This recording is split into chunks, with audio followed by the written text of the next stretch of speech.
յուրաքանչյուր ոչ միայն հայ մարդու, այլև հավատավոր մարդու համար այսօր առավել քան սկզբունքային էր այստեղ լինելը եւ ճիշտն ասած փառավորված եմ, որ դատավորը ինքնաբացարկ տվեց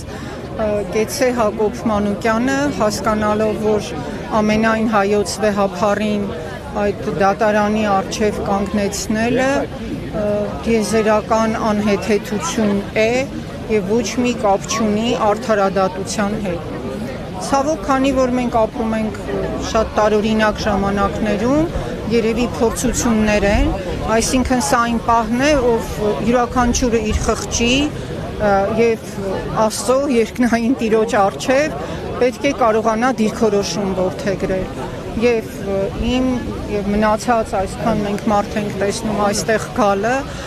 վեհափառ հայրապետին աջակցելը, դա ոչ թե սովորական այսպես քայլ է,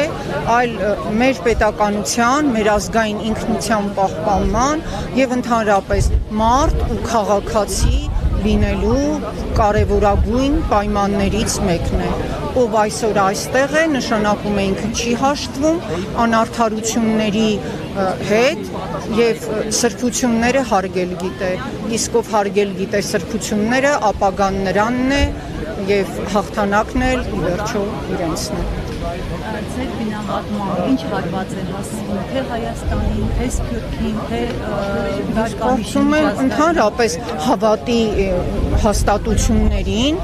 այսինքն եկեղեցու հասկացությանը, որը իր մեջ ներառում է նաև եւ հրեական սինագոգները, եւ չգիտեմ, իսլամական մզկիթները, խնդիրը հավատի մեջ է, մի զարհուրելի նախադեպ էր կարծես ստեղծվելու, որ կարելի է քաղաքական նպատակահարմարությունից ելնելով նման քայլեր ձեռնարկել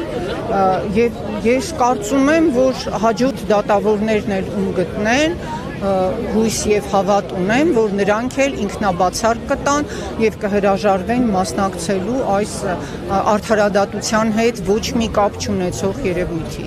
Իսկ գիտեք, անկեղծ ասած, Արցախի անկումից հետո ես մտածում եմ, որ փորձությունների, գիտեք, այդ դաժան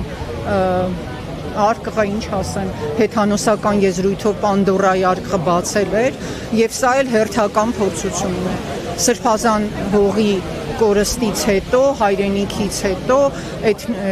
էթնիկ այդ զարհուրելի զտումից ու ցեղասպանությունից հետո,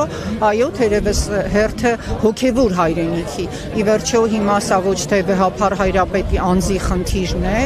այլ մեր ամբողջ հավատքի, մեր ազգային ինքնության պաշտպանության խնդիրն է, ու երկրորդ քայլն էր սա է։